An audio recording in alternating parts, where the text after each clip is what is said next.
আসসালামু আলাইকুম এভরিওয়ান। আজকে বিকালবেলা হঠাৎ করে একটু গুলিস্তানের দিকে যাওয়া হয়েছিল, যার কারণে পরে কাপ্তান বাজার ঘুরে আসলাম।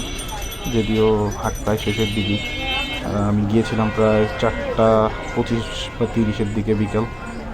এমনি ওদিকে একটা কাজে গেছিলাম, পরে মনে হলো যে না একটু হাটটা ঘুরে যাই, যে কী অবস্থা।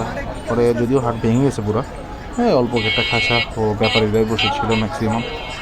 আর তেমন ভালো কিছু দেখলামও না, যদিও টুকটাক দু একটা রেসার এবং ফ্যান্সি বার্ড দেখছি, এই আর কি, ওরকম ভালো কিছু দেখিনি এই আর কি। এই হয়তো 20-25 জন বিক্রেতা আছে, সবাই যেগুলো হচ্ছে ব্যাপারী, সবগুলোই ব্যাপারী আমার যা মনে হলো। এর মধ্যে দু একজন হয়তো বা নর্মাল যে লোক থাকে ওরকম। তো এখানে অনেকগুলো সুন্দর দিয়ে একটা গিরিবাস দেখছি, যেমন এই মিলটা মাশাআল্লাহ আমার কাছে খুব ভালো লাগছে। যদিও গিরিবাস পারি না, বাট দেখতে অনেক ভালো লাগছে আমার কাছে। গিরিবাজ পারলে হয়তো বা দু একটা কালেকশন করা যেত আজকে, আমার যা মনে হলো। দু একটা গিরিবাজ খুবই ভালো লাগছিল।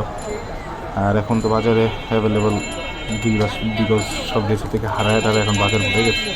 আর এখানে একজোড়া লাল মুসলদমের বাচ্চা মনে হয় ফাটা আছে একটু ফেদারে, বাট খুব সুন্দর টুইটার লাল মুসলদম।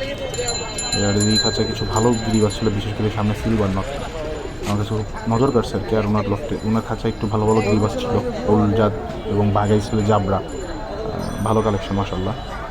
রেডিও কিছু অল্প কিছু খাঁচা আছে, যদিও আহামরি কবুতর নাই, তারপরও আমার কাছে মনে হলো হয়তো শুরুর দিকে গেলে আরও বেশি কিছু দেখাইতে পারতাম। হঠাৎ করে গেছিলাম একটা কাজে, পরে যেহেতু গিয়ে দেখলাম, ভাবলাম একটা ভিডিও করি এবং পেজে ছাড়া যাবে আর কি।